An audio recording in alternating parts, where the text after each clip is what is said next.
Anong nangyari sa'yo, Amara? Ba't ganyan ang itsura mo? May sumubok mo sa akin tong bahay ko, Yana.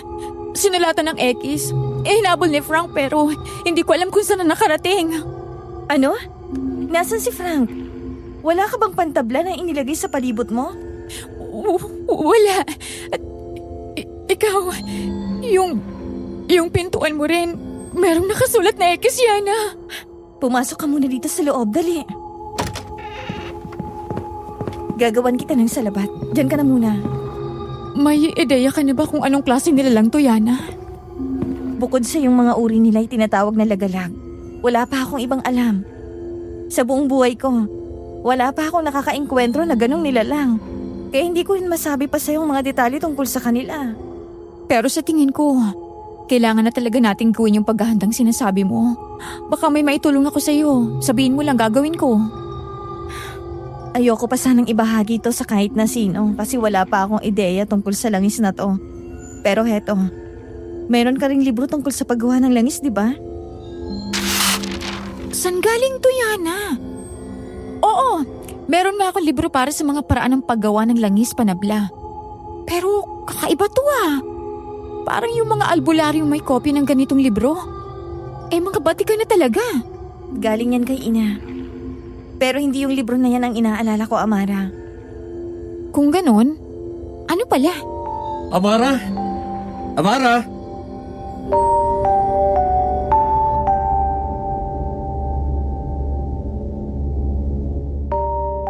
Ano ang mas mabilis pa sa Wi-Fi? Mas nakakatakot pa sa trending news at hindi mo pwedeng i-mute kahit anong gawin mo. Ang sagot ay ang sarili mong kapalaran. Mahal kong Miss Ligaya at sa lahat ng buong buo ng Aswang Confessions, may isa akong lihim na kahit ang mga apo ko ay wala pa ring idea sa ngayon. Kaya dito ko nalang i-confess sa channel ninyo. Ako nga pala si Yana, 60 taong gulang na. Siguro kung makikita mo ako ngayon, iisipin mong isa lang akong lola na mahilig makipagkwentuhan sa kapitbahay at bantayan ng tindahan kong pabankrupt na. Pero bago pa nauso ang internet at mga gadgets ng kabataan ngayon, may panahong humawak ako ng itak. Hindi para sa gawaing bukid, kundi para ipagtanggol ang baryo namin laban sa mga halimaw. Isusulat ko sa inyo ang kwento ko, hindi para takutin ang mga tagapakinig, kundi para ipaalala na minsan may mga laban na darating kahit hindi mo hiningi pero kailangan mong harapin. At kapag dumating na ang panahong iyon, wala kang choice kundi ang pumili. Ikaw, anong gagawin mo? Tatakbuhan mo ba ang labang yun? O haharapin mo?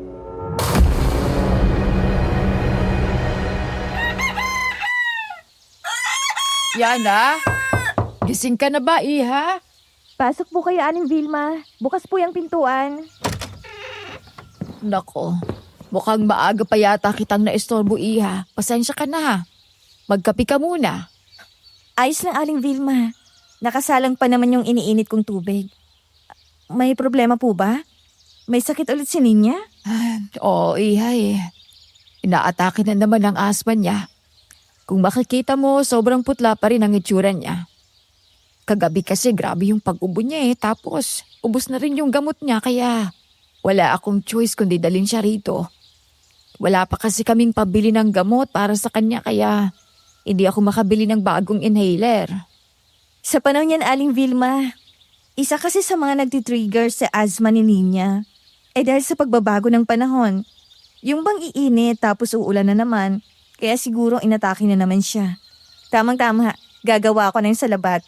Pwedeng ipainom muna sa kanya yon, tapos hahaplasan ko muna siya ng langis. Tsaka ako kayo bibigyan ng dahon na pwede niyong ibabad sa pandigo niya. Ay, naku, maraming salamat, Iha ha. Ulog ka talaga ng langit sa aming mga taga-baryo. Lagi kang andang tulungan kami. Kung wala ka, baka ang dami nang namatay sa sakit sa baryong ito. Si Aling Vilma talaga. Hindi niyo na po kailangang banggitin yung mga ganyang bagay. Maliit lang tong baryo natin. Kaya sino-sino pa bang magtutulungan kundi tayo-tayo lang din naman. Pasalamat nga ako't pinagkatiwalaan niyo pa akong gamutin kayo eh. Ay nako, basta. Malaki ang pasasalamat namin, Iha. Lalo na sa mga panahong gipit talaga kami. At alam naming di kami prioridad sa sentro. Ikaw ang nalalapitan namin.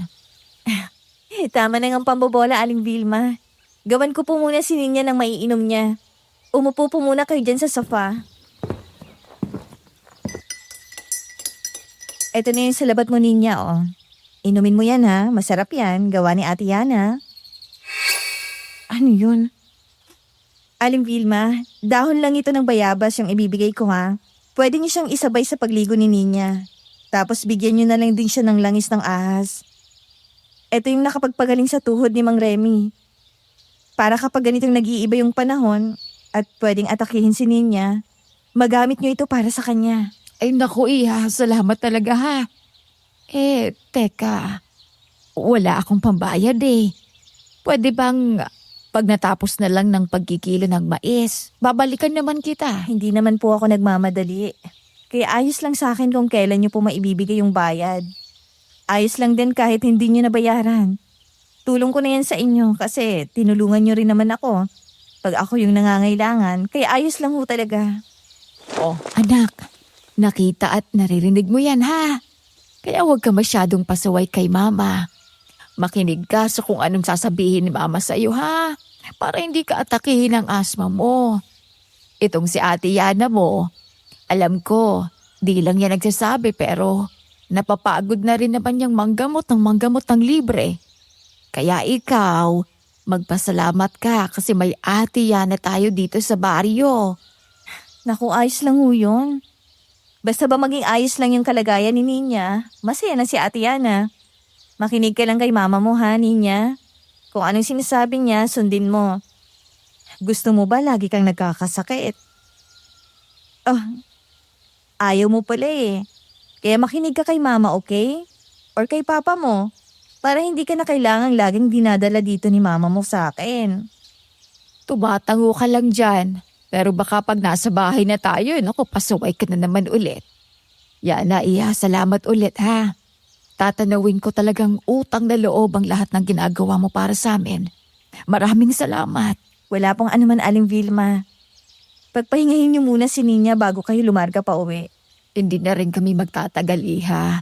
Kailangan ko rin kasi mag-asikaso sa bahay eh. Baka hanapin ako ni Mister.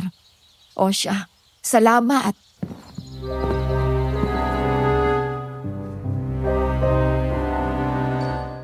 Ganun na lang ang routine ng buhay ko, Miss Ligaya. Magkakape sa umaga. Tapos bibisitahin ako ng mga pasyente ko para magpa-check up. Malubha man o kahit yung mga madali lang gamutin na klase ng sakit na nararamdaman nila. At dahil may tiwala na rin naman kami sa isa't isa, malaya ko na rin silang pinapapasok sa bahay ko.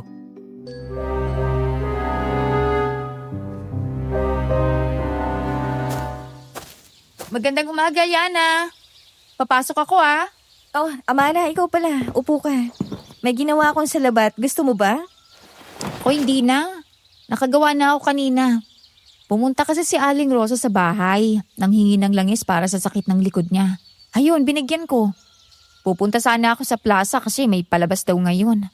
Para dun sa mga bata dito sa baryo. Kaso ayun, nakita kong kalalabas lang ni na Aling Vilma tsaka ni Ninya dito sa bahay mo. Yayayain na lang din sana kita eh. Gusto mo bang sumama? Naku, hindi na. Mas magandang makapagpahinga ako. Baka kasi pag dumagsa ulit yung pumunta dito sa bahay, baka hindi ko maasikaso pag pagod ako. Hey, ibang klase ka talaga no, Yana?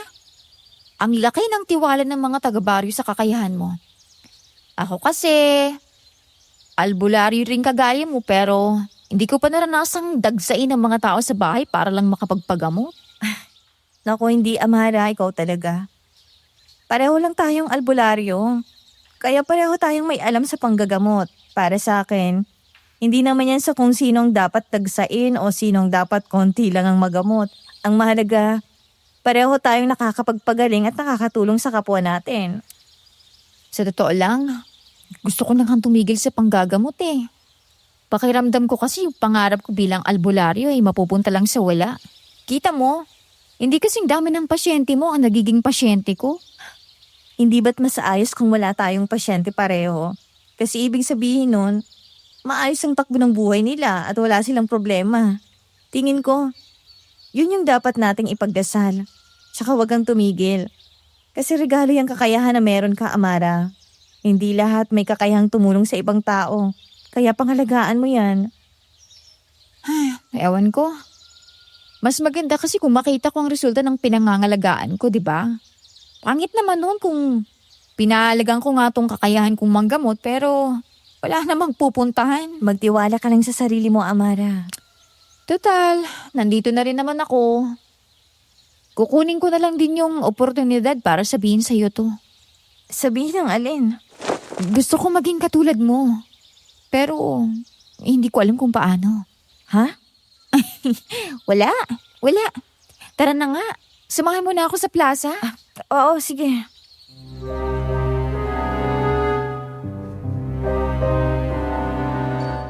Sa buong panonood namin ng maliliit na program para sa mga kabataan ng baryo namin, hindi ko pa rin maiwasang hindi isipin kung ano ba ang ibig niyang sabihin doon, Miss Ligaya.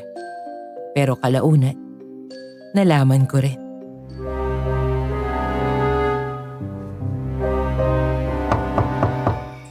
Sino yan?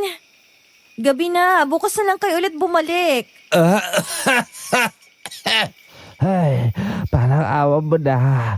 Tulungan mo ko, iha. Baka hindi na kayanin ang katawan ko kapag ipagpabukas ko pa to. Bakit kasi hindi ka pumunta kanina kung kailan patulog na yung tao at saka pa mangiistorbo? Huwag kang humiga dyan, Manong. Hindi na ba talaga kaya ng katawan mo? Hindi na, iha. Kaya sana matulungan mo ko. Kahit makaingiban lang ng konting panlunas para lang magapan tong mga sugat ko. Sige pa. Umupo ka muna dito sa sofa. Kukuha lang ako ng halamang gamot. Tsaka mga lana. Oh, ang init mo Tsaka bakit ang sangsang ng amoy mo? Saan ka ba galing?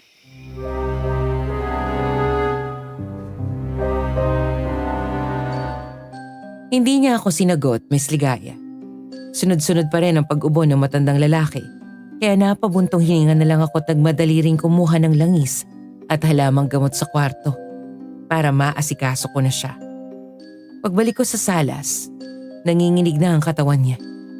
Doon ko lang nakita na may hiwa pala ang noon niya. At doon nagagaling ang masangsang na amoy dahil sa dugo. May nakita rin ako mga pasa sa iilang parte ng katawan niya. Salamat sa lampar.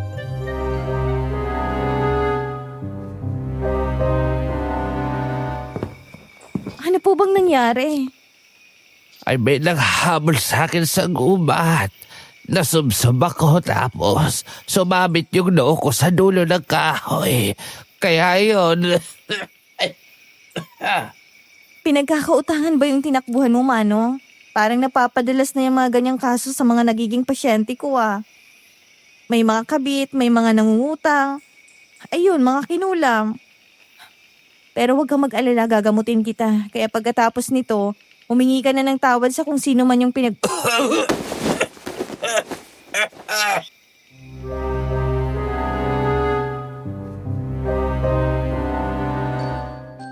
Natigilan ako nang sunod-sunod na umupo ang matandang lalaki, Miss Ligaya. Hindi ko na sana pupunahin ang mapansin kong parang may nag-echo sa ubo niya.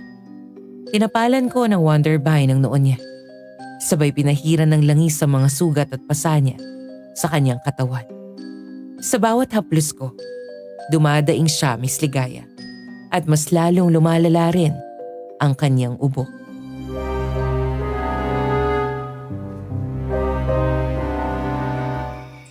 Dalhin mo tong langis, Manong.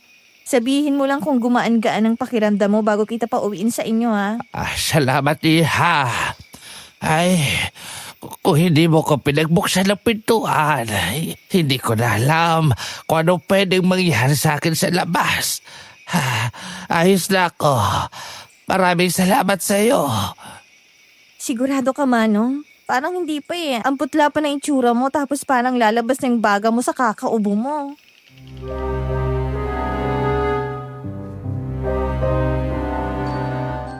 Hindi na ako nakagalaw sa kinaupuan ko Nang mag-usa siyang tumayo para magpaalam. Muli siyang umubo. Pero wala naman siyang ibang sinabi kaya hinayaan ko na siyang lumabas ng bahay ko.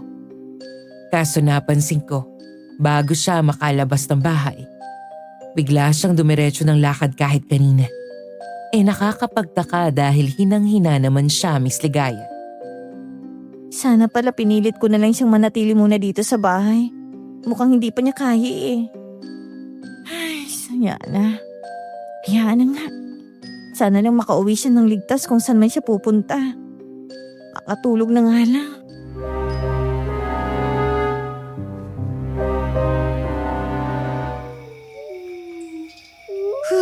Kabang lamig. Parang napapadalas na tong papalit-palit ng klima. Sa bagay, malapit na rin naman mag-Burmans. May tao ba sa labas? Baho. Mukhang may nagtapon pa ng patay na hayop sa labas Kung sino ka mang nangtitrip sa akin, binabalaan kita. Huwag ngayon. Umalis ka na habang hindi pa ako bumabangon dito sa kama. Kasi sisiguraduhin kong mata mo lang ang walang latay pag pinatulan ko yung pantitrip mo. Irereklamo ko kayo bukas kay Kapitan.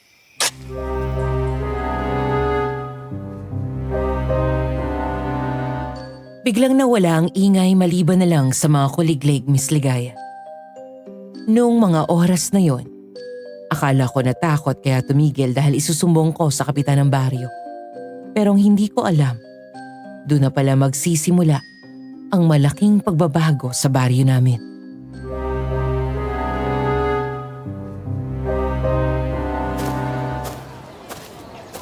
Aling Vilma, pabili nga po ng miswa, sardinas, tsaka sibuyas.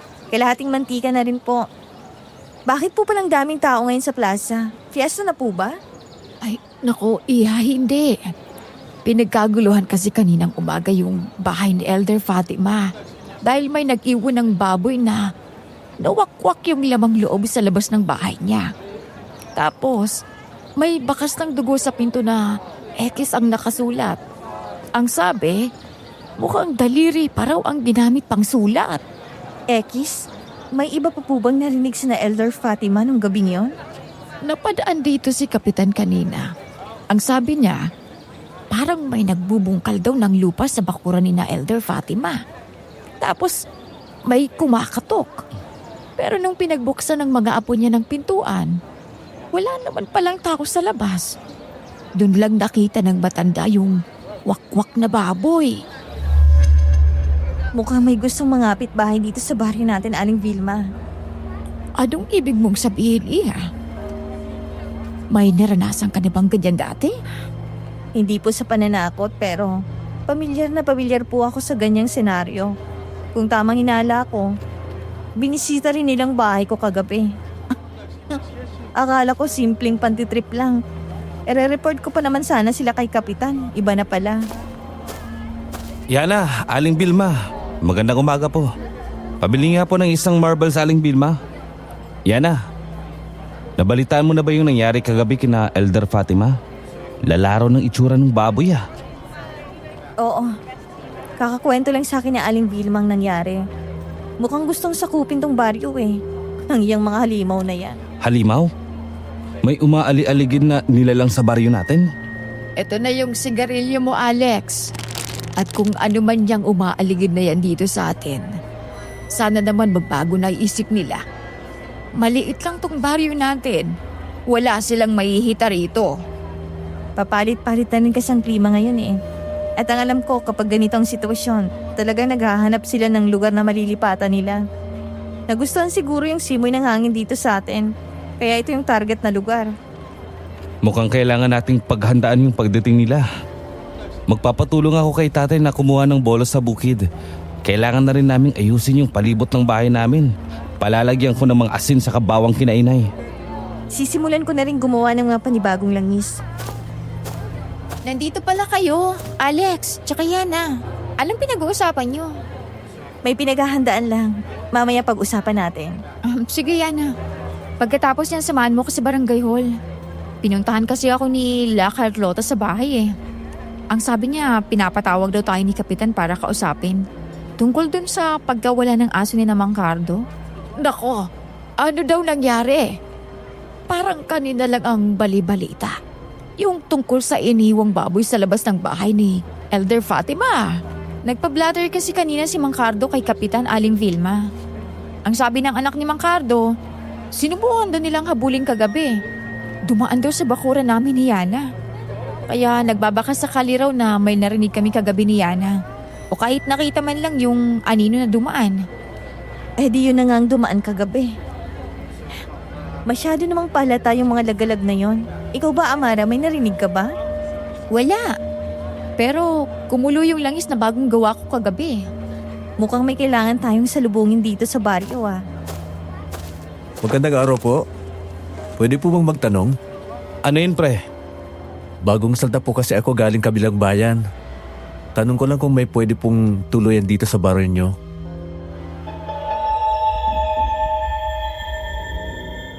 Natahimik kaming apat ng mga sandaling yon, Miss Ligaya.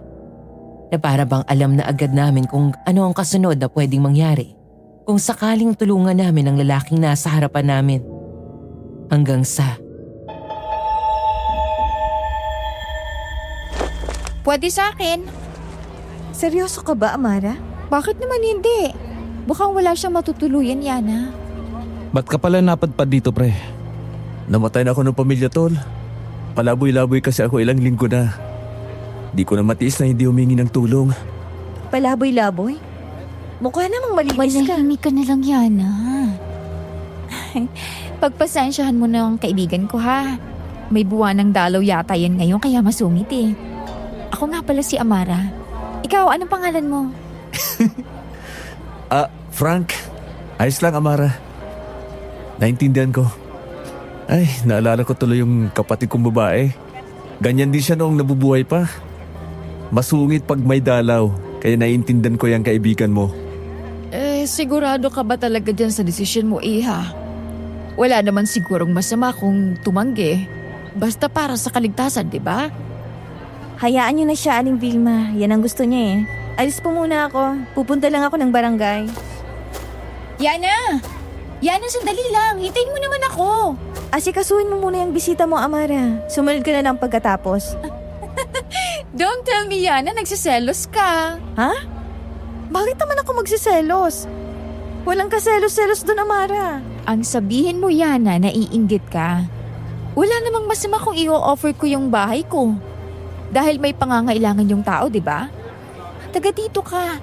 Sana alam mo yung salitang pakikisama. Huwag mo namang iparamdam sa tao na hindi siya welcome sa baryo natin. Pinagsasabihan ka lang na asikasuhin mo yung bisita mo bago ka sumunod sa barangay.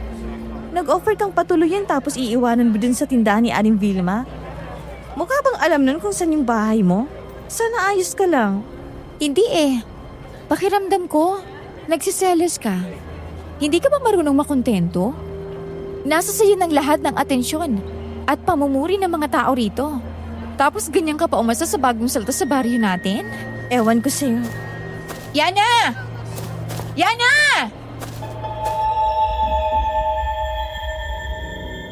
tinalikuran ko na siya at iniwan, Miss Ligaya. Hindi ko alam kung saan niya hinuhugot yung mga pinagsasabi niya para pagbintangan ako tungkol sa napakaliit na bagay na para bang ang laki ng kasalanan ko sa kanya. Pagdating ko sa barangay hall, napakaraming taong nagkukumpulan sa labas ng pintuan. Nang makita nila ako, agad silang tumabi kaya hindi ako nahirapang makapasok.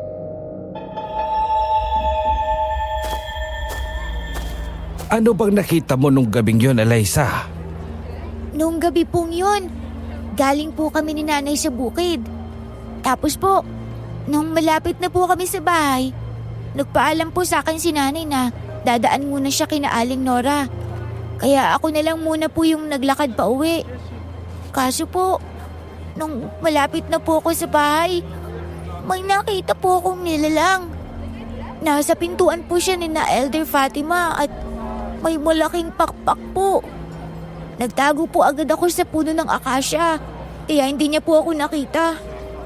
Kaya nakita ko po na nung humarap siya sa akin, namumula po yung mga mata niya, Kapitan Furio. Takot na takot po ako hanggang sa umalis na po siya at iniwan niya yung baboy. At dumating na rin po si nanay. Sa tingin mo, saan siya pumunta, Iha? Hindi ko na po nakita, Kapitan eh. Sa sobrang takot ko po. Sige, Iha, maraming salamat. Yana, nandito ka na pala, Iha. Umupo ka. Kani-kanina pa po, Kapitan, pero ayos lang. Mukhang mabigat po tong kaso ngayon Ano po bang nangyayari? Sigurado na ba na kung narinig mo na yung nangyari sa bahay ni Elder Fatima?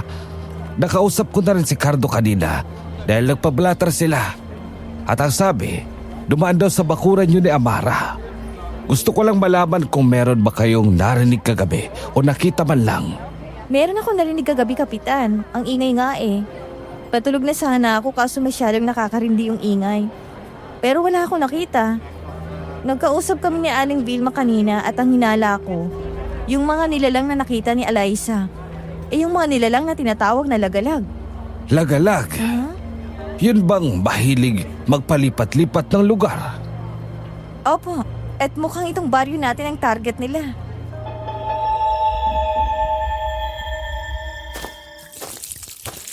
Yana? Tama? Oh, ikaw pala, Frank. Anong ginagawa mo rito? Gusto ko lang sana makipagkwentuhan. Kung pwede lang naman. Umalis kasi si Amara sa bahay. Sabi niya, may kailangan daw siyang gamutin. Dalawa pala kayong albularyo dito, no? Oo, nakwento ba niya sa'yo? Daldal talaga ng babaeng niyo. Pasensya ka na nga pala sa naging reaksyon ko kaninang umaga. Sadyang marami lang pumapasok sa utak ko ng mga panahon yun. Masyadong magulo. Kaya ako naging bastos ako, pasensya na. Wala yon. Kahit ako naman kung may bagong salta sa amin, magiging ganon din ako pag una.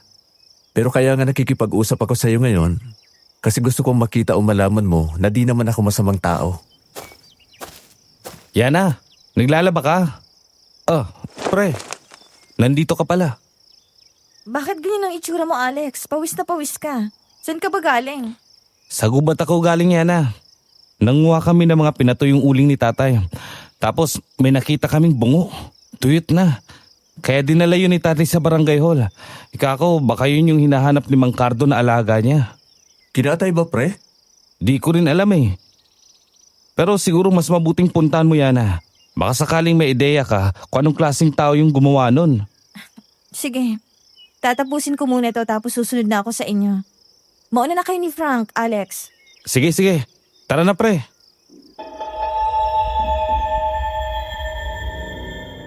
Halata namang hindi tao ang may kayang gumawa ng ganong klaseng kahayupan, Miss Ligaya. Pero kailangan ko pa rin makumpirma kung anong klaseng halimaw yon para kung sakali ay mapaghandaan ko. Matapos kong isampay ang lahat ng kailangan sampayin, ay dumiretso na ako sa plaza kung saan naroon si Amara.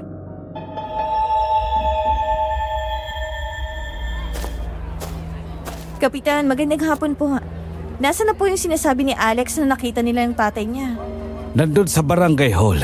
Inaasikaso ni Cardo, Yana. Kumpirmado na po ba? Tao po ba talagang gumawa nun, Kapitan? Mukhang hindi, Iha. Mukhang yun yung ulo ng kadugtong ng katawan ng winakwak at iniwan sa labas ng bahay ni Elder Fatima.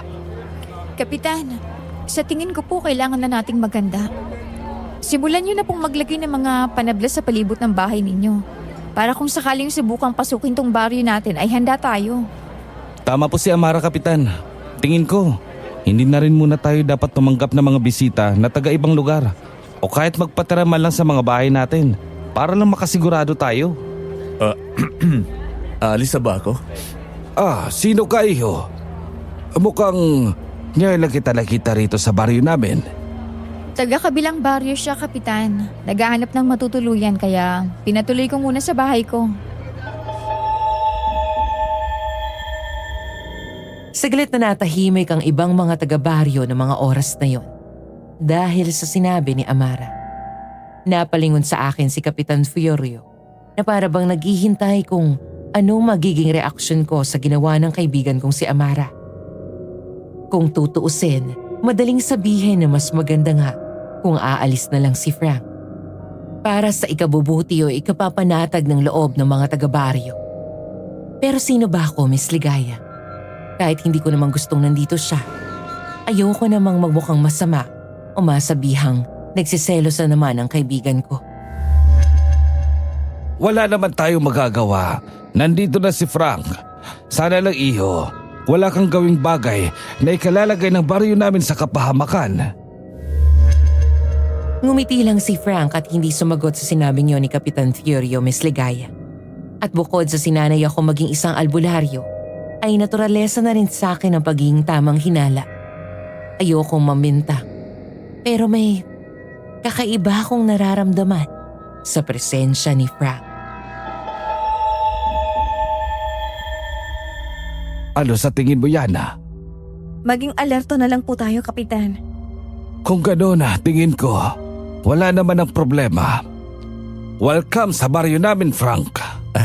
Maraming salamat po, Kapitan. Maraming salamat sa pagtanggap niyo sa akin. Asahan niyo na kung kailangan niyo ng tulong ko, ay tutulungan ko kayo sa abot ng makakaya ko. Kaya Amara, salamat kasi tinanggap po ko sa tahanan mo. At sa'yo rin, Yana.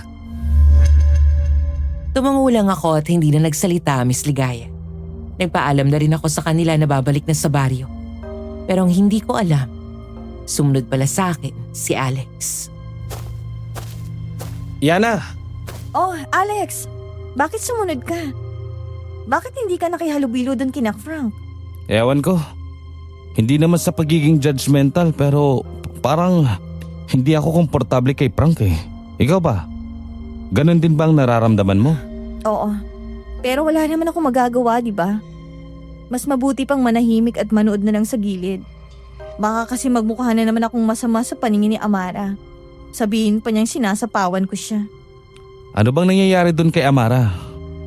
May napapansin na akong kakaiba sa kanya eh. May kompetisyon bang namamagitan sa inyo? Wala ah. Siya lang naman ang nag-iisip nun. Sige na. Pasok muna ako sa bahay. Gagawa lang ako ng bagong langis. Sige Yana, babalik din muna ako sa gubat. Ingat ka.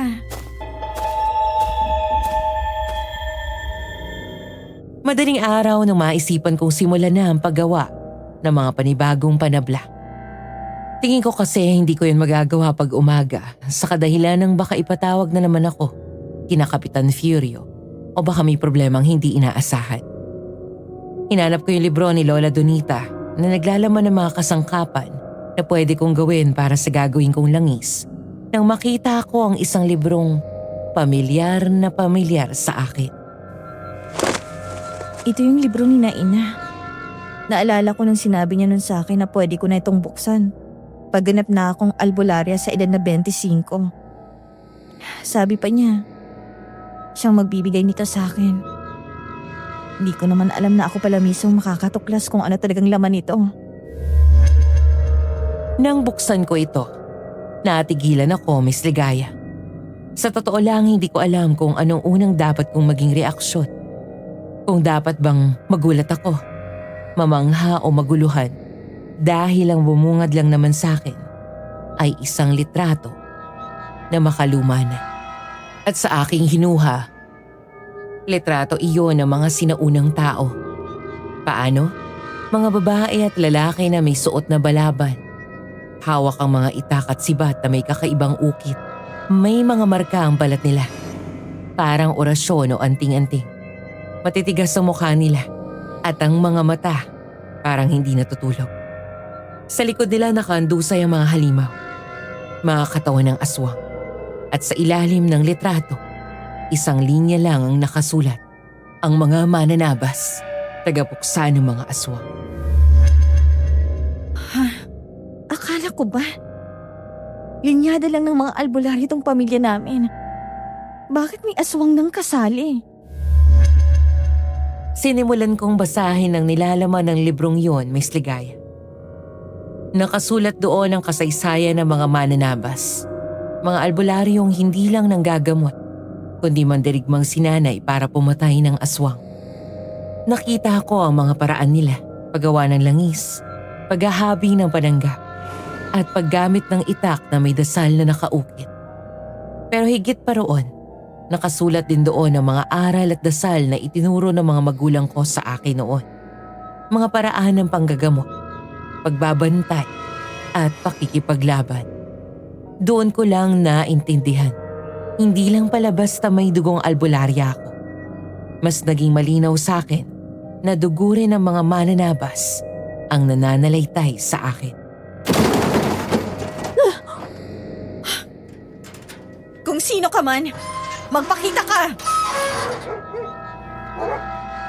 Hindi ako natatakot sa'yo! Harapin mo ako! Kinuha ko yung bolo na nakalagay sa lamesa at matapang na sinugod ang kung sino mang naninindak sa labas ng pamamahay ko.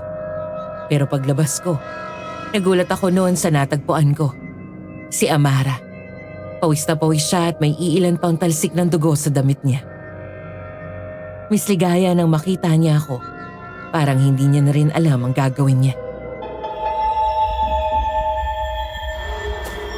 Ano nangyari sa'yo, Amara? Ba't ganyan ang itsura mo? May sumubok po sa akin tong bahay ko, Yana. Sinilatan ng X. Hinabol ni Frank pero hindi ko alam kung saan na sila nakarating. Ano? Nasaan si Frank? Wala ka bang pantabla na inilagay sa palibot mo? Wala. Ikaw, yung pintuan mo rin. Merong nakasulat na X, Yana.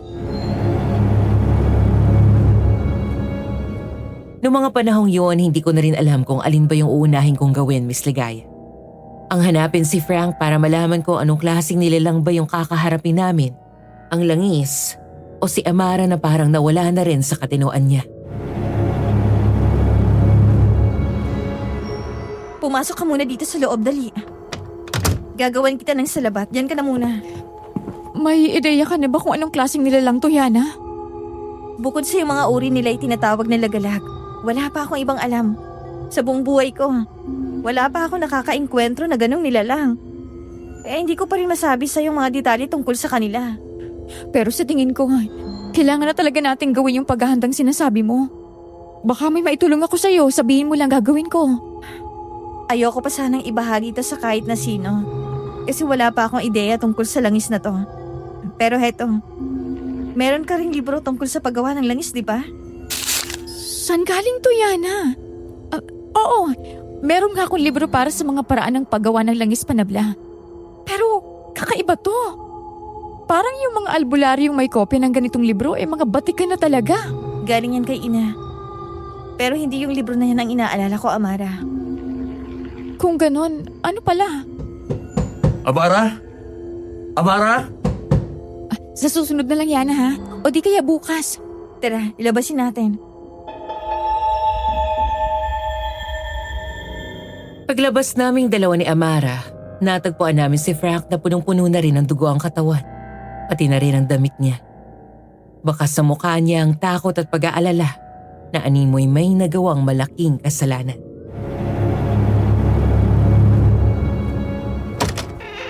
Naabutan ko yung nilalang na gumagawa nito sa gubat, Amara. At nakita ng dalawang mata ko kung paano siya nagbago ng anyo. Yana, delikado na tong baryo nyo. Mukhang may nagambala kayong engkanto. Hindi kayo may natawag kayong halimaw. Kumalma ka muna, Frank. Walang magagawa kung mag-hysterical ka. At tungkol dyan sa sinasabi mong nagambala o natawag, tingin namin ni Yana, walang kahit sino sa lugar na to ang gugustuhin manawagan sa panauhin na di naman niya ginustong tanggapin. Anong ibig mong sabihin? Binasok ng baryo natin.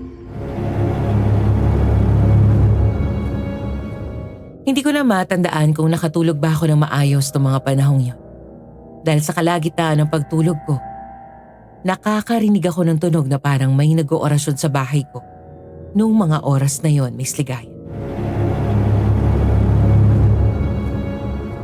Hindi ba pwedeng ipagpabukas na lang yan? Tandaan mo, Yana. Darating ang panahon na bigla-bigla ka na lang makakarinig ng mga pahiwatig. Kahit hindi mo naman hinihiling. Maaring sa mga panahong yun matakot ka. O pwede kang malito. Dahil hindi mo alam kung bakit kailangan mong takutin ng ganon. Pero anak, kapag may bumulong ng ganon, huwag mo agad katakutan. Dahil isa lang ang ibig sabihin nun, paalala yun sa kung sino ka talaga. Doon ko unang napagtanto na hindi ako basta-basta magpapasinda o magpapadala sa mga simpleng bulong lang, Miss Ligaya. Pinanganak ako hindi lang para manggamot, kundi baka para na rin iligtas sa mga tao na nangangailangan ng kaligtasan. Kaya tinapangan ko ang loob ko kasi yun na pala ang simula ng lahat. Kumalma muna kayo mga kasimadyo. Alam namin at nadidinig ko kung ano ang mga gusto niyong iparating. Pero kung magkakagulo lang kayo rito, hindi tayo magkakaintindihan. Huwag ko sana kayo mag-alala dahil sisiguraduhin naman naming magiging ligtas pa rin kayo. Pakinggan niyo ho muna si Kapitan, mga kabaryo. Mahirap kung sabay-sabay kayong buboses dahil hindi namin alam kung sino ang una naming kakausapin para sa mga concern nila. Parating na si Yana. Mga kababayan, huwag kayong mag-alala. Hindi namin nahayaang may mangyaring masama sa inyo. Kung may mga lagalagga na pumasok dito, tutulungan namin kayong magtayo ng mga panangga at bantayan ang bawat kanto ng baryo. Yana! Amara, magandang umaga.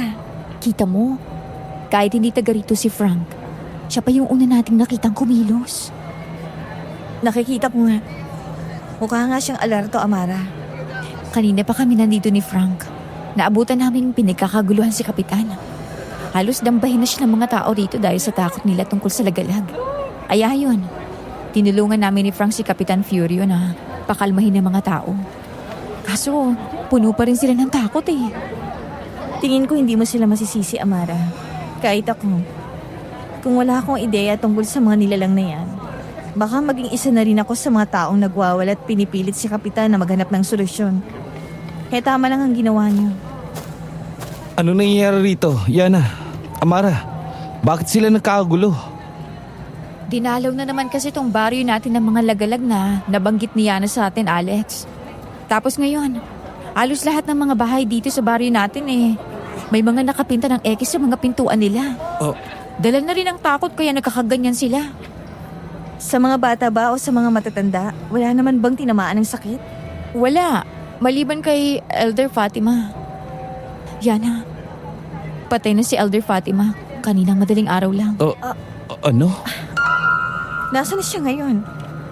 Bakit wala man lang vigil? Ayaw na ng pamilya niya eh. Hinayaan na rin dahil matanda na rin naman si Elder Fatima. Ipinagpasa Diyos na lang ng mga anak at apo niya. Ang saklap naman kung ganun-ganun lang. At ito yung bunga nun. Huwag na kayo mag-alala. Nandito na si Yana, pati na rin si Amara. Silang dalawa ang makakatulong sa atin sa pagbuo ng mga ritual o dasal para lumayo ang mga alag-alag sa lugar natin. Kaya kailangan namin ng kooperasyon ninyo. Kung gusto ninyong maligtas tong baryo natin, makikinig kayo sa amin. Para sa atin to. Yana, may alam ka na bang panabla? Meron na. Tama si Kapitan, mga kabaryo. Sila ang sagot sa kaligtasan natin. Kaya sila ang pakikinggan natin. At doon ko rin unang naramdaman, Miss Ligaya, na parang masyadong mabilis na kumilos si Frank. Masyado siyang handa. Pero dahil sa paraan ng pananalitahan niya, mabilis na nahulog ang loob ng mga tao. Makikinig tayo kay Yana at Amara. Sila ang mga albularyo rito. Lahat ng gagawin natin, dapat ayon sa payo nila. Magtulungan tayo. Walang dapat na maiwan sa ere. Tumaas ang kilay ko dahil doon. Hindi naman to isang talumpati na dapat palakpakan o hangaan. Pero bakit ginagawa iyon ng mga tao kay Frank?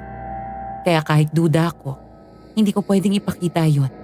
Sa harap ng lahat, si Frank ang mukhang tagapagligtas ng baryo. Uminom ka muna nitong salabat para mabawas-bawasan yung pagod na nararamdaman mo, Alex. Salamat dito, Yana, ha? Walang anuman. O nga pala, nagsimula na ba kayo maglagay sa paligid ng bahay niyo ng panabla?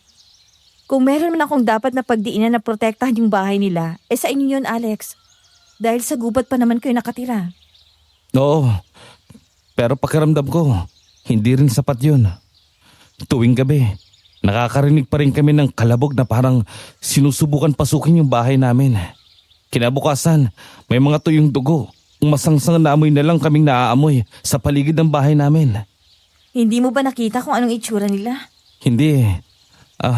Siya nga pala, Yana. Pwede mo ba akong samahan mamaya sa amin? Si tatay kasi, nagtatanong kung pwede ba siyang magpahilot sa'yo. Na-sprain yata yung paa niya. Hindi niya mailakad ng maayos eh. Kung ayos lang naman. Ayaw niya rin kasing magpabuhat na lang sa akin. Minura lang ako eh. Tapos sinabayan ako na nakakabawas din sa pagkalalaki niya. Si Tito Ariel talaga. Napakataas ng pride. Wala namang problema. Kukuha rin naman ako ng Wonder Vine sa bukid. Pandagdag lang sa mga gagawin kong langis. Ayos. Gaya ng usapan namin ni Alex, sinamahan ko nga siyang pumunta pa uwi sa kanila. Papalubog na ang araw ng mga oras na yon, Miss Ligaya. At wala kaming ibang naririnig, kundi mga yapak namin sa tuyot na dahon. Nangingibabaw rin ang nag-i-echo na tunog sa paligid. At sigurado dahil paggabi na rin noon, kaya nagsisilabasa na ang mga hayop ng gabi. Pagdating namin sa kanila, ipinaghanda lang ako ng nanay ni Alex na mga gagamitin ko para sa panghilot sa tatay niya. Si Alex naman, nagsaing at naghakot ng uling. Pagkatapos noon ay kumain na lang din ako sa kanila. Maraming salamat sa tulong mo, Yana ha. Tara, ihatid na kita pabalik sa baryo. Hindi na. Mamaya gabihin ka pa pauwi dito sa inyo. Mas delikado. Tsaka wala namang mangyayari sa akin, ayos lang ako. Kaya ko. O nga pala, yung gagawin nating panabla para sa baryo. Yung sampagita habin. Epektibo yon dahil dalisay ang dahon ng sampagita. Mukhang mahina pero matibay laban sa kadiliman. Sana nga magamit natin para hindi na tayo targetin pa ng mga nilalang na yon. Hindi yan. O siya, sige na, mauna na ako. Hindi na ako magpapahatid. Sigurado ka ba? Mas mapapanatag kasi ako kung maihatid kita. Baka mamaya di ako makatulog ka kaisip kung nakauwi ka na ba sa inyo o hindi. Ayos lang ako, Alex. Huwag kang mag-alala. Bukas makikita mo pa rin ako. Tsaka babalik pa naman ako dito, di ba? Nangako ako sa nanay mo na magdadala ako ng pandagdag sa mga panangga dito sa bahay niyo. Sige, hindi na kita pipilitin kasi ayoko rin namang magalit ka sa akin eh. Salamat din pala kasi pinaunlakan mo na dito ka na kumain. Ay, kung makapagsalita ka. Parang ito yung unang beses na nakikain ako sa inyo, ah. Walang problema dun, Alex. Sige na, pumasok ka na. Yana, mag-iingat ka ha. Oo. Dahil sanay naman ako umuwi mag-isa, hindi na ako natakot noon, Miss Ligaya. Ang tanging dala ko lang ng mga oras na yon ay isang maliit na lampara at basket na may lamang mga halamang inuha ko sa bukid kanina. Tahimik ang paligid. Maliban sa mga kuliglig at uni ng mga uwak na parang nagbabadya ng kung anong hindi ko mawari. Habang mas lumalayo ako sa bahay ni na Alex, mas ramdam kong nagsisimula ng bumigat ang dilim. Sa bawat hakbang ko, umabalik-balik sa isip ko ang sinabi ng mama ko nung nabubuhay pa siya. Anak, kapag gabi, makinig ka sa lupa at hangin.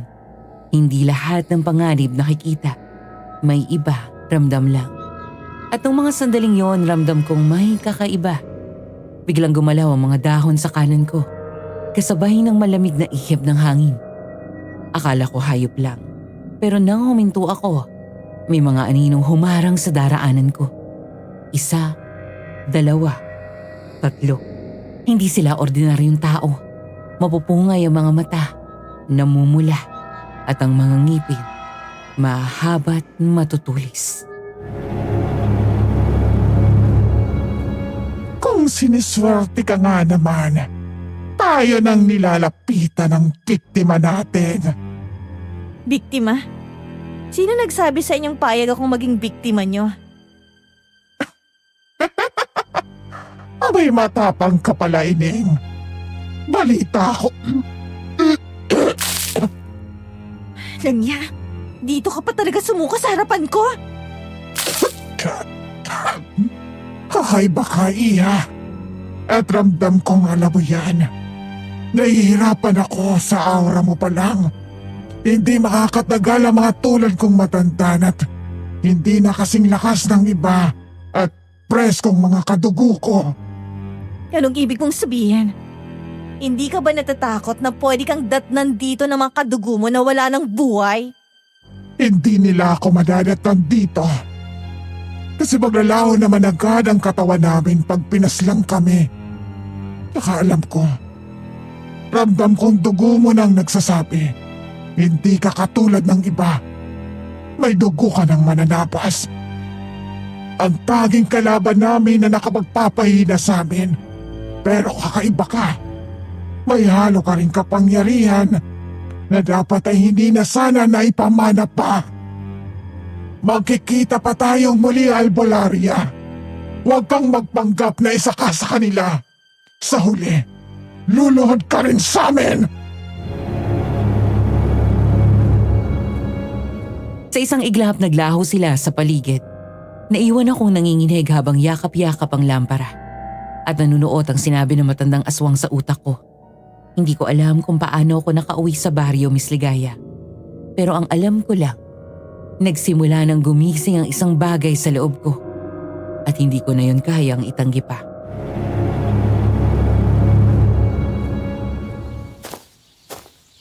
Magandang umaga, Yana. Anong bibilhin mo? Isa pong sardinas, Aling Vilma. Sige, Iha, sandali lang ha. Oh, Yana. Andito ka rin pala. Bumili ka ng ulam? Tumango ako bilang sagot, Miss Ligaya. 2 linggo nang nakalipas mula nung mga engkwentro ko sa mga nilalang kagabi. Hanggang ngayon, hindi pa rin matanggal sa utak ko ang katotohanan na wala naman silang ginawa man lang sa akin. Pero napansin ko, May bagyo ba? Parang ilang araw na kasing kumukulog at kumikidlat. Pero hindi naman bumubuhos yung ulan. Parang nakakagulat nga na biglang tumahimik yung baryo natin. Parang nung nakaraan lang, lagi akong maagang magsara ng tindahan dahil natatakot ako para sa pamilya ko. Pero ngayon, hima lang ang tahimik. Ano sa tingin mo, Yana? Hindi kaya inayawan na ng mga lagalag yung baryo natin? Kaya naghanap na lang sila ng ibang lugar? Magandang umaga sa inyo. Yana, Alex. Oh, Frank. Magandang umaga rin sa'yo, pre. Parang di na kita nakikitang nalabas Ngayon na lang. Kumusta ka? Nagkasikit kasi ako, tol. Nahihiya na nga ako kay Amara kasi ilang gabi na siyang puyat kaalaga sa akin. Baka naman magkatuluyan na kayo niyan, ha? Nako, mukhang malabo. Parang hindi naman ako yung lalaking matitipuan nun ni Amara. Ayos na sa akin yung pagiging magkaibigan namin. Tingin ko, hindi pa kami magkarelasyon. Mas titibay ang magiging samahan namin. Naku, Frank, iho. Pagpasensyahan mo na tong si Alex, ha? Masyadong pilyo talaga tong batang to. Pero huwag kang mag-alala kasi mabait naman yan. Bagay kasi sila Aling Vilma, ikaw naman. Yana, ayos ka lang ba? Tulala ka dyan Anong nangyari sa kamay mo, Frank? Ba't parang ang putla? Wala to. Nagkasakit kasi ako, di ba? napatingin ako ng mabuti sa kamay niya, Miss Ligaya. Hindi lang kasi basta maputla ang balat ni Frank. Para bang may guhit na itim na parang ugat na gumagapang mula sa pulsuhan niya papunta sa mga daliri. At habang nagsasalita siya, napansin kong biglang pumintig ng malakas ang kamay niya. Parang may sariling buhay. Frank, tingnan mo parang may kuko ng pusa yung mga kamay mo Ha? Mahaba lang kasi. Hindi ko pa napuputulan. Tsaka baka epekto ng gamot na ininom ko. Pero sa gilid ng mata ko, Miss Ligaya, malinaw kong nakita na hindi ko kulang yun. Unti-unti itong tumatalas at nangingitim ang mga dulo ng daliri niya. At hindi lang yun ang unang beses na napansin kong may kakaiba sa kanya. Dahil sa mga sumunod na araw, doon na unti-unting nagpapakita ang katotohanan sa likod ng pagkatao ni Frank. Nagdidilig ako ng mga halaman sa bukuran, Miss Ligaya. Tanghaling tapat noon, maliwanag ang sikat ng araw at kahit papaano'y nakakaaliwalas ng pakiramdam. Kasama ko si Amara na abala sa pag-aayos ng mga paso.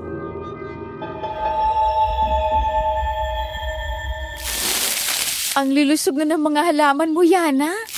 Baka sa susunod, buong bakuran mo puno na ng gulay at bulaklak. Mas mabuti na yun, Amara. Mas ligtas kasi sa pakiramdam kapag may inaalagaan ka. Nakakarinig kami ng yabag na papalapit sa amin mula sa kalsada. At nang lingunin namin, nakita namin si Frank. Dala ang sombrero niya at nakasuot ng kupas na kamiseta. Ngumiti naman siya sa amin. Pero sa hindi ko maipaliwanag na dahilan, naramdaman kong may kakaiba sa kanya. Uy, nandito pala kayo. Magandang hapon, Yana. Hinanap kita sa loob ng bahay, Amara. Nandito ka pala. Frank, dapat nagpapahinga ka pa. Huwag ka muna magpapagod. Sabi mo kagabi, di ba, masama yung pakiramdam mo? Ayos lang ako, Amara. Kailangan ko rin makalanghap ng sariwang hangin. Nung tuluyan na siyang makalapit, sumabay ang isang amoy na hindi ko maipaliwanag, Miss Ligaya. Amoy na parang pinaghalong bakal at hayop na nabubulok. Hindi to karaniwang amoy ng pawis susugat. At lalo kong naramdaman habang dahan-dahan siyang humawak sa gilid ng paso. Parang sinusubukan niyang huwag ipahalata ang panginginig ng kamay niya. Frank, naamoy mo ba yon? Amara, parang amoy bulok bigla dito sa bakuran. Ha? Ano bang amoy? Wala naman ah. Tumingin sa akin si Frank at saglit na kumurap. Pero nakangiti pa rin. Sa gilid ng bibig niya, parang may kumikislap na itim na marka na mabilis ding nawala. Kaya akalain mong guni-guni lang. Wala. Kung ganun, pwede ba akong tumulong sa inyo? Ayoko kasing humiga lang ng humiga. Baka mabinat pa ako. Oo naman. Wala namang problema sa akin. Ayos na yan para hindi na bumalik yung sakit mo. Habang nagdidilig ako, napansin kong nakatingin si Frank sa mga halaman. Para bang may iniisip na malayo. Nilapit niya ang kamay niya sa paso at doon ko nakita, Miss Ligaya. Nangingitim na ang dulo ng mga kuko niya. Napasinghap ako sa sobrang higpit ng kapit niya. Nabasag ang gilid ng paso. Nahulog ang ilang piraso ng lupa at ugat sa sahig. Frank! Ano ginagawa mo? Nasaktan ka ba? Ha? Pasensya na. Hindi ko sinasadya. Baka magalang talaga yung paso. Pero hindi ako naniwala sa kanya, Miss Ligaya. Sa ilalim ng araw, malinaw kong nakita. Parang kumikibot-kibot ang ugat sa pulso niya. Gumagalaw na parang may sariling buhay. At saglit parang nag-ibang kulay ng kanyang balat. Dumidilim, parang kaliskis na hindi kumawari. Frank, ano ba talagang nangyayari sa'yo? Kailangan ko na tong simulan. Kumuha ko ng maliit na palayok at inilipag sa ibabaw ng baga. Inilabas ko mula sa supot ang mga pinatuyong dahon ng wondervine, ilang piraso ng ugat ng luya at isang maliit na bote ng langis ng niyog. Sa tabi nito, maingat kong inihanda ang ahas tawas, ang pinakailap na sangkap. Ito ang langis na nasa libro nila ina na nakasulat na hindi ito madaling gawin at sinasabing may kakayahang sumipsip ng malas at itaboy ang mga nilalang ng gabi. Habang dinudurog ko ang ahas tawas gamit ang bato, parang may naririnig akong umaalingaw-ngaw na may hinang tunog sa paligid. Isang boses na hindi ko maintindihan kung anong sinasabi. Pero pinilit ko na lang na huwag yung pansinin at isinintabi ko, Miss Ligaya. Pero ramdam kong tumataas na ang aking mga balahibo. Hindi ako pwedeng matakot. Ito lang ang paraan para lumakas ang pananggana to. Hindi sapat. Babalik kami. Iisa-isay namin kayo. Hindi. Hindi kayo makakalapit sa amin. Pinakuluan ko ang langis niyog, tsaka sinunod ang mga dahon at ugat. Nang matapos ay ibinuhos ko ang pinulbos na ahas tawas. Biglang lumalim ang apoy at parang may nalunod na anino bago muling sumiklab ng mas maliwanag na apoy. Sa lakas ng lupa, apoy at hangin, sa tulong ng dagat na walang hangganan, mula sa abo, mula sa liwanag, ibalik ang lakas, palayasin ng dilim. Habang hinahalo ko ang langis, naramdaman ko na lang na parang may mga matang sumilip sa bintana ko, Miss Ligaya. Mapupula yun at kumikislap. Mabilis ko itong nilingon, pero agad ding nawala. Lampara lang na kumikibot-kibot sa hangin ang nakita ko. Hindi ka totoo. Guni-guni ka lang. Magiging isa ka rin sa amin. Sa ngalan ng dugo, sa ngalan ng lahi, hindi ako mababaling. Hindi ako madudungisan. Kung anino ka man, sa anino ka bumalik! Biglang nagliyabang langis sa palayok at nagkulay asul ang apoy, Miss Ligaya. Napaatras ako, pero alam kong tama ang proseso na ginagawa ko. Ramdam ko lumakas ang panangga sa bawat galaw ng kamay ko. At sa kabila ng bulong at multo ng mga mata sa dilim, hindi ako umatras. Tapusin na natin to bago sila makapasok. Kinaumagahan, bumungad ang isa na namang balita, Miss Ligaya. Isa na namang alagang hayop sa baryo namin ang nawala. Pero sa pagkakataong ito, hindi lang basta-basta nawawala ang hayop na yun. Kundi natagpuan din nila ang katawan ng isang kambing. Wasak ang tiyan at wala ni isang patak ng dugo sa gitna ng plaza. Diyos ko po. Kagabi pa malakas ang tahol ng aso. Hindi ko lang pinansin. Yan pala, may gumagala na naman. Kung ganito na kalala, hindi na pwede yung basta kandado lang at ilaw sa paligid. Kailangan na natin ng panangga. Yana, totoo bang makakatuloy yung sampagita habi na sinasabi mo sa akin nung nakaraan? Oo. Ang turo sa amin nun, sampagitang pinakaayaw nila. Hindi lang amoy, kundi ang mismong habi ng mga bulaklak. Nagiging harang kasi yung bulaklak na yon. At hindi nila basta mabubutas. Pero kailangan nating magsama-sama para magawa natin ng marami. Kausapin natin si Kapitan para malaman niya itong gagawin natin. At para siya na rin mismo makapagsabi sa mga kapitbahay. Ako nang bahala dyan, iho.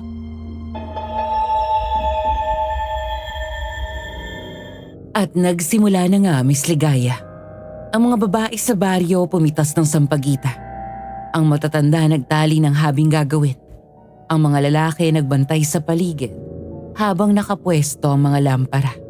Sa bawat taling ng bulaklak, ramdam kong tumitibay ang loob naming lahat. Pero sa kabila ng pagkakaisa namin, may isa akong hindi maiwasang mapansin. Si Frank. Tahimik lang siya sa gilid. Parang walang gana at parang hinang-hina. At nang dumaan ako sa harapan niya para mag-abot ng mga sampagita sa mga matatanda, nakita ko ang kamay niya. Namumula ang balat niya at sa dulo ng mga kuko niya ay parang mahahaba na, Miss Ligaya. Nung makita niyang nakatitig ako, agad niya itong isinuksok sa bulsa. Mukhang hindi ka pa nakakapaglinis ng kamay mo, Frank, ah. Hindi pa rin ba maayos ang pakiramdam mo? Ang tamlay mo pa rin? Pagod lang to, Yana. Hindi ko pa rin kasi masyadong kaya ang mga lakad sa gabi. Pero hindi ako naniwala, Miss Ligaya. At lalong tumindi ang kutob ko nang dumating si Amara. Masama ang tingin niya sa akin at parang mainit ang ulo. Yana, kailangan pa talagang ikaw ang manguna sa lahat ng to? Hindi pa pwedeng ipasa na lang sa mga matatanda? Parang masyado ka nagmamagaling eh. Natigilan ako sa sinabi niya, Miss Ligaya. Noon si Amara ang laging unang pumupuri sa mga ginagawa ko. Ngayon ramdam ko ang paglayo niya. Ang pagbabago. Hindi ko alam kung selos ba yun, takot o kung may iba pang dahilan. Pero isang bagay ang malinaw sa akin. Hindi na kami pareho ng dati. At dahil yun sa isang tao. Amara, huwag ka namang makipag-usap ng ganyan kay Yana. Kayong dalawa ang kailangan ng baryo natin. At kung magtatalo kayo, paano magkakaisa ang mga taon yan? Kaming dalawa? O siya lang? Kasi sa nakikita ko, parang siya lang naman ang nangunguna sa lahat ng to eh. Hindi mala ako na-imporma na may gagawin pala. Kung hindi ko pa pinuntahan dito. At ano to? Sampagita? Paano sa tingin mo makakatulong ang sampagita sa pantaboy sa mga nilalang sa gabi? Baka tawanan ka lang nila. Hindi ko alam kung bakit grabe mo akong insultuhin, Amara. Pero bilang isang albularya, dapat alam mo na bago tayo tuluyang maging ganap na albularya, tinuruan tayo, hindi ba? At dapat alam mo na ayaw ng mga nilalang ng gabi ng sampagita. Naiwala mo ba yung libro ng mga paggawa ng langis? Libro? Meron kayong ganon? Oo, Frank. Ginagamit namin yung bilang gabay para sa paggawa ng mga langis namin. O kung anumang ritual. Pero si Yana, meron siyang libro na sinasabi niyang galing sa ina niya. Anong libro? Makakatulong ba para itabo yung mga nagpupumilit pumasok sa baryo natin? Higit pa doon, Frank. Talaga? Baka pwede nating magamit yan, Yana. I-share mo naman sa amin kung anong laman nun. Maiwan ko muna kayo. Babalikan ko lang yung mga nakapagsimula na. Hindi na simple yung pagdududa tong nararamdaman ko, Miss Ligaya. Yung tono ni Frank nung tinanong niya ang tungkol sa libro. Parang interesado siyang malaman kung anong laman nun. Pero hindi ako sa parting yon nag-aalala. Kundi sa kumislap sa mga mata ni Frank na parang nauuhaw. Sinubukan ko yung iwaglit at binaling na lang sa pagtulong sa mga gumagawa ng sampagitang habin. Pero kasabay ng bawat tali ng sampagita, pakiramdam ko mas lalong lumalapit na rin ang tunay na panganib. Yana. Yana. Ina, Huwag kang bibitaw sa ilaw, anak. Alagaan mo ang mga kamay mo. Ang dugong dala mo, hindi sumpa. Huwag kang matakot. Napahigpit ang hawak ko sa kumot. Alam kong si ina yon, Miss Ligaya. Kahit wala na siya. Ramdam kong ginagabayan pa rin niya ako. Pero bago ko pa man masundan ang tinig niya, ay nakarinig ako ng malakas na sigaw ng isang matandang babae sa labas. Tulungan niyo kami! Dinukot-ang apo ko! Tulong! Biglang bumulaga ang ingay sa buong baryo. Ang mga sigaw na yon ay hudyat na wala na kaming oras. Hindi na lang bulong ang nagpapaalala sa akin, kundi sigaw ng kasalukuyan ng mga taong nangangailangan sa tulong ko. Yana! Yana! Tulungan mo ko! Yung anak ko! Tinagit ng mga aswang! ano pong nangyari, Aling Vilma? Yana! Dinukot nila si Ninya! Nakita namin nilipad palabas ng bintana. Yung mga lagalag, pati bata, di na nila pinapalampas! Nanlamig ako ng mga sandaling yon, Miss Ligaya. Nagkakagulo na ang buong baryo. Ang bigat ng dibdib ko habang pinapakinggan ang bawat sigaw at iyak ng mga kapitbahay. Hindi na ito basta panggugulo lang. Unti-unti na nilang pinapasok para wasakin ang baryo namin. Yada. Nilingon ko ang tumawag sa akin at nakita ko si Mang Doro, ang pinakamatanda sa aming baryo. Marurupok na ang tuhod niya pero matalim pa rin ang tingin ng mga mata niya. Sa kamay niya, daladala ang isang lumang itak na kinikintab pa ng langis. Isa siya sa mga naging kaibigan noon ni Inang, ang lola ko na albularyo rin ng baryo. Pero mukhang hindi lang din siya, basta-basta albularyo. Panahon na. Hindi na sapat ang dahon at langis. Hindi na sapat ang dasal at orasyon. Yada, alam kong alam mong may dugo ka ng mga mananabas. Mang Dora, hindi. Hindi ako isa sa kanila. Isa akong albularya. Hindi Huwag mo nang itanggi, Iha. Tandaan mong hindi sumpa ang dugong dumadaloy sa'yo, kundi sandata. Pakinggan mo lahat ng nanghihingi ng tulong at umiiyak ng mga pamilya ngayong gabi. Lahat yan malilibas mo. Lahat yan magtatapos sa pamiminsala mo. Hawakan mo ito, Yana. Ang itak na ito ay hindi pang putol ng kahoy, kundi pang putol ng ugnayan nila sa mundo ng tao. Sa oras na gamitin mo ito, hindi ka na basta albularya. Isa ka nang mananabas. Kung hawakan ko to, wala nang balikan, di ba? Iha, hindi ko man alam kung tungkol saan ang pinag-uusapan ninyo. Pero nagmamakaawa ako sa iyo. Sana matulungan mo kami ng mga kabari mo. Ikaw lang ang magliligtas sa amin, Iha. Wala na. Pero tandaan mo, Yana, mas malaking kasalanan ang pagtalikod sa dugong pakikipaglaban para sa lahat kaysa sa pagtanggap ng apoy na ipinanganak sa'yo. Miss Ligaya, doon ko unang naramdaman ang bigat ng pagpili. Nasa harapan ko ang mga taong nangangailangan, umiiyak, humihingi ng tulong. At sa kabilang banda, naroon ang bulong ng ina ko at ang tingin ni Mang Doro na parang alam na niya ang aking magiging kinabukasan.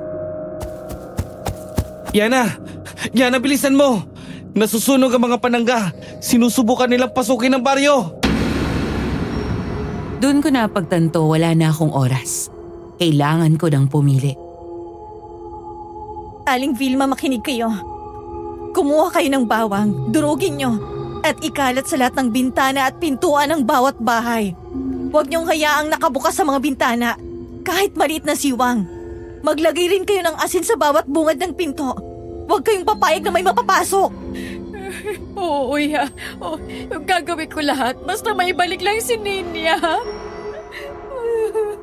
Alex, ikaw nang bahala sa mga lalaki. Gumawa kayo ng habin mula sa sampagita. Itali ninyo to sa paligid ng baryo. Lahat ng poste, lahat ng pintuan ng bahay na madadaanan nyo. Pag may nakita kayong anino o may narinig kayong iyak na hindi nyo kilala, huwag nyong papansinin. Yan ang gamit nila para dayain kayo. Sige, Yana. Gagawin namin. Habang nagmamadali silang lumabas, naiwan ako sa loob kasama si Mang Doro. Ramdam ko ang panginginig sa aking mga kamay. Hindi ko alam kung dahil sa takot o dahil sa dugo na unti-unting nagigising sa loob ko.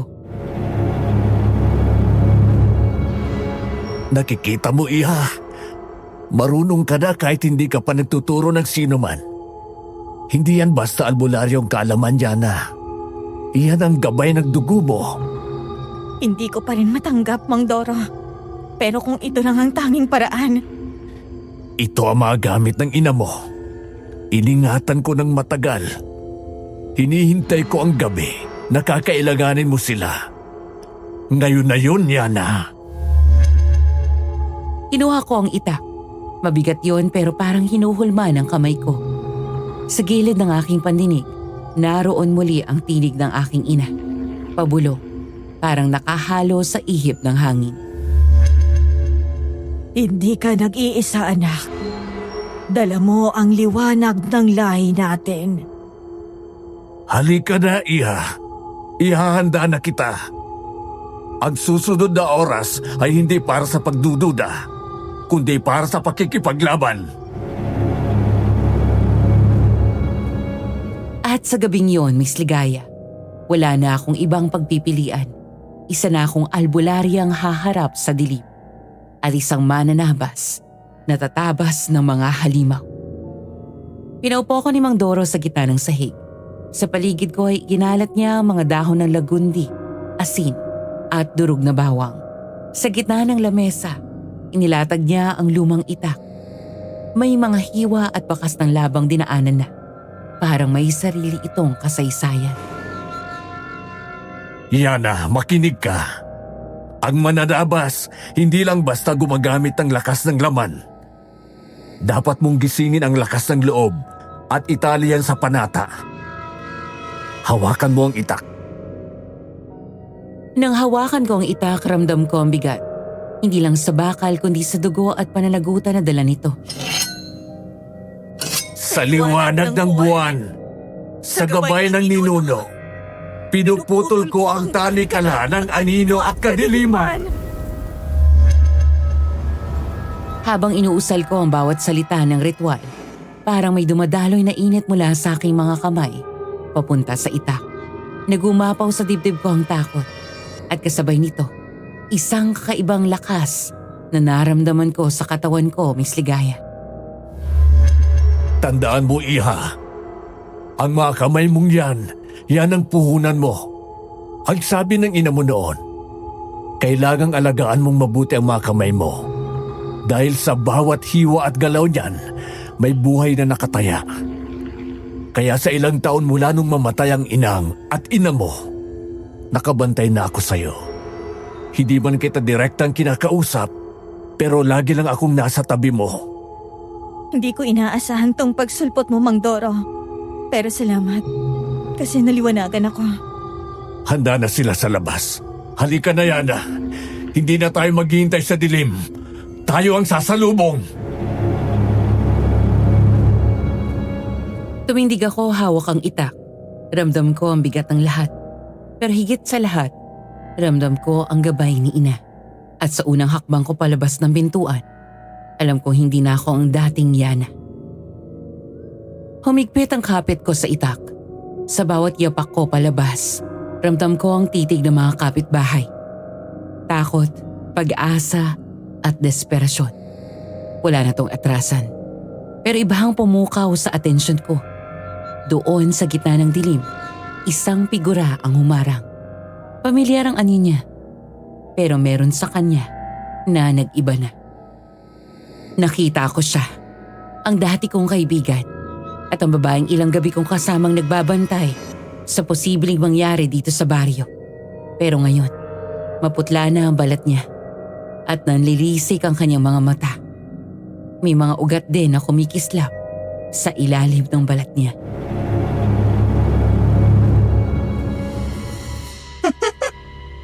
Ngayon lang kita nakitang ganito, Yana.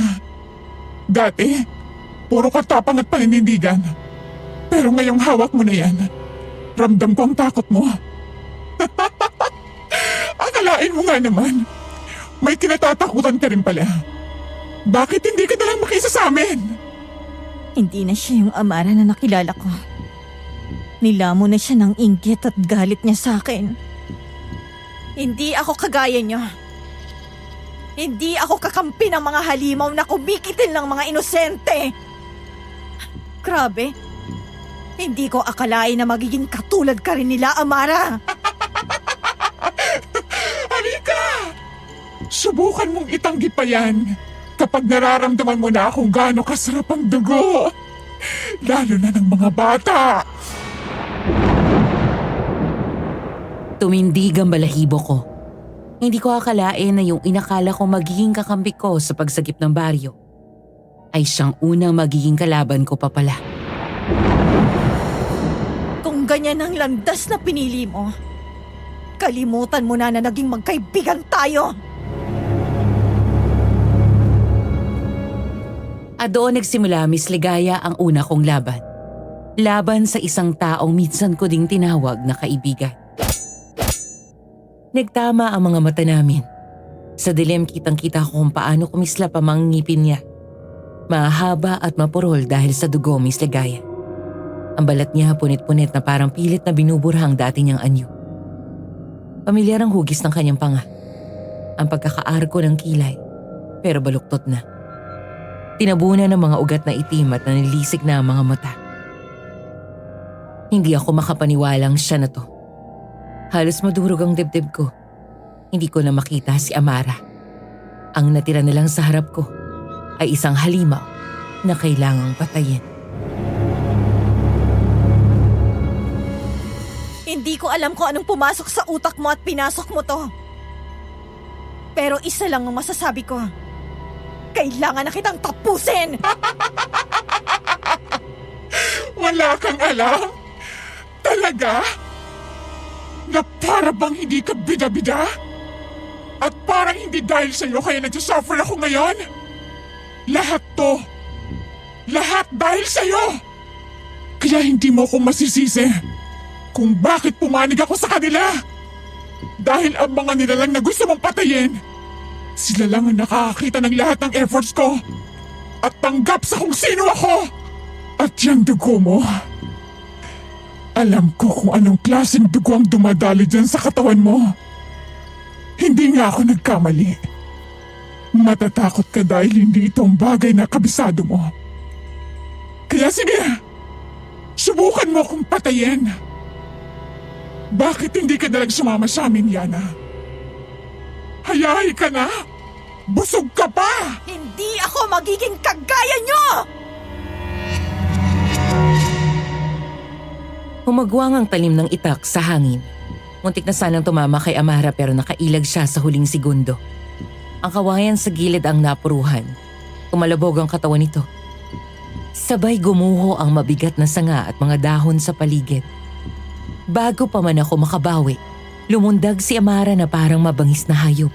Tumama ang bigat ng katawan niya sabay itinulak ako pabagsak sa lupa. Ramdam ko ang mga kuko ni Amara na kumapit sa buhok ko. Maaaring hinahatak pa atras. Parang gustong punitin mula sa anit. Nagpupumiglas ako. Nanginginig ang mga braso habang pilit na iniangat ang itak. Pero dumadagundong ang dibdib ko sa bigat ng katawan ni Amara na nakadagaan. Sa sobrang lapit halos maramdaman kong mainit na hininga ng kaibigan. Na ngay parang halimaw na umuungol sa aking tenga. Nagkaabuno pa kami sa putikan. Dahon at lupa ang kumakalas. Kumakapit sa pawis at dugo. Kumikislap ang talim ng itak sa gilid ng mukha ko. Palapit ng palapit sa balat ni Amara.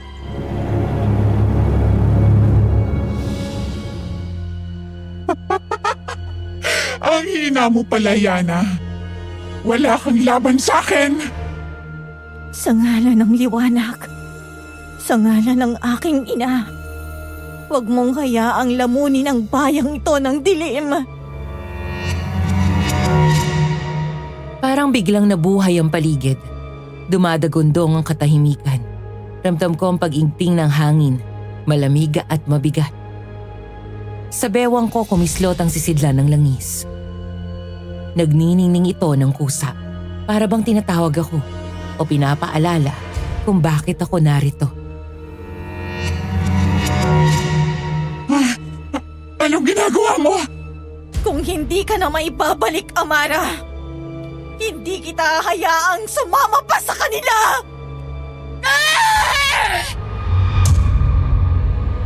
Parang may kung anong kumislap sa langit. Kahit na dumurog sa dilim sabay ang lagitik ng itak na hawak ko at ang nanunuot na lamig ng hangin. Napaigtad si Amara.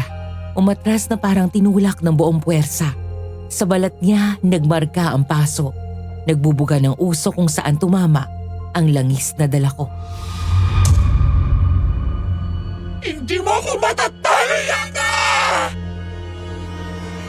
At doon ko unang nakita. Hindi lang siya basta naging halimaw. Para bang mas may malakas na puwersang kumokontrol sa kanya. Pero hindi ako urong. Hindi ngayon. Sa gitna ng iyakan ng mga bata at kalabog ng mga pintuang sinasara, nagsimula ang laban naming dalawa. Hindi lang ito laban ng lakas. Ito'y laban ng loob. Laban ng pagkakaibigan ng nilamon ng dilim. Habang nagpapatuloy ang labanan namin ni Amara, doon ko napansin. Sa di kalayuan, may isang aninong lumalapit. Mabigat ang yapak. Matikas ang tindig. Si Frank, ang lalaking ilang linggo ring tumulong sa amin na magbantay sa baryo. Frank, tulungan mo ako. Si Amara, wala na siya sa sarili niya. Bilang albularyo, Yana, dapat inaalam mo kung sino ang totoo mong kakampi sa hindi. Anong? Umugong ang hangin habang nilalamon na makapal na usok ang katawan ni Frank. Nagigting ang panga niya. Umunat ang mga daliri hanggang sa humaba na parang kuko ng hayop. Gumagapang palabas ang maitim na ugat sa balat niya. Kumikislap na parang may sariling galit. Pagmulat ang mga mata niya, pulang apoy ang bumungad. Matindi, mabangis, at nakapako sa akin. Doon na tumamang hinala ko sa kanya, Miss Ligaya. Tamang hanginala ko. Isa ka sa kanila! Ngayon, Yana, makikita mo kung gaano ka kaliit. Hindi lang ako ang kalaban mo. Tama nga si Frank. Nakakatawang pagmasdan ang itsura mong litong-lito. Hindi ka nararapat magdala ng itak na yan. Sa dugo mo, may halong kahinaan. At yun ang dudurog sa'yo ngayong gabi. Kumulog ang langit sabay ang mga sigaw mula sa malayo. Itinaas ko ang itak at sandaling iyon. Kumislap ang talip. Parang apoy ang dumaloy sa gilid nito. Uminit hanggang sa kamay ko. Ramdam kong ito na ang pamana ni Inang. At ngayon lang siya tuluyang nagising sa mga palad ko. Nagkamali ka ng iniisip tungkol sa akin, Frank. Kung inaakala niyong mawawasak niyo basta-bastang baryong ito, hindi! Dahil ako ang magiging wakas niyo!